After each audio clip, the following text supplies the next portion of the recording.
thank you for the case presentations. I really appreciate it. Just quickly as a summary, we're asked a lot because there's so many different options out there now for bone graft substitute products. There's literally hundreds of different products that physicians get to choose from. And they're bombarded a lot of times on almost a daily basis of some new this or that or the other thing. Well, you kind of have to then drill down into what is really the big deal about NanoBone, what really truly makes it different and unique. And for your purposes, Dr. Yeager and McAllister, the handling, that's what you see and touch. That's your first impression. You can't see the science. You see the product in your hand and you say, hey, I like the way this handles. That's a good starting point. If it didn't handle well, you'd be less interested in it. So at least we kind of can jump over that hurdle pretty much right away. But selling NanoBone and sort of understanding NanoBone is almost like understanding a pharmaceutical, because it's a concept cell. The real mechanism of action, the real reason a product like ours works the way it does is hidden in the science within the product itself. And you guys don't see that. You touch what you touch, but it's kind of like you might as well, I could put a pill in your hand and or you could put a pill in one of your patient's hand and they swallow it and it does something, or it's supposed to.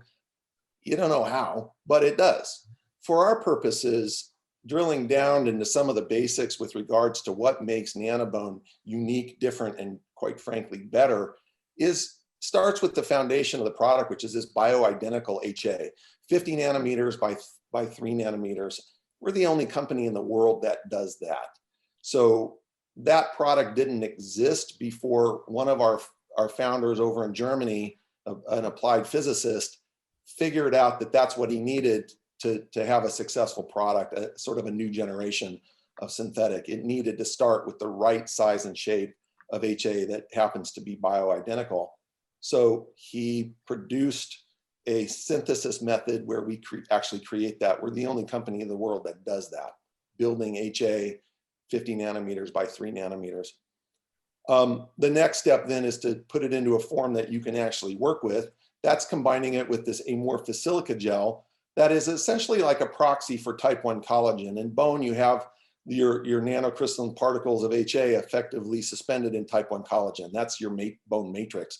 We don't use type 1 collagen. We use amorphous silica gel because it has some properties to it that make the product work better. It clots quicker. It has this negative charge. It's a placeholder that then goes through this matrix change, allowing all the proteins and so forth coming in. The other very interesting thing about NanoBone is a gram of our material has an enormous amount of surface area, and a gram is a little bit less than a cc. A gram of NanoBone has 208 square meters of surface area, which is about the size of a tennis court. So there is this enormous amount of real estate that allows for binding of all the proteins that you need to grow bone in the first place. This is really kind of an interesting feature of the product, is because you've got these tiny little particles. It's all surface area and very little volume. So you've got this just enormous amount of surface area that allows the different proteins to stay put. And then moving on from there, we get this very rapid onset of new bone growth. Essentially what we're trying to do is get the body to do what it needs to do wherever you place it. If you place it in a cortical site, it'll turn to cortex. If you place it in a cortical cancellous site, it'll turn into cortex and cancellous. It'll turn into the type of bone that is patient dependent and site specific. So that's another interesting feature to the product. And as I mentioned before, that osteogenic matrix is something that occurs, within 14 days of implantation.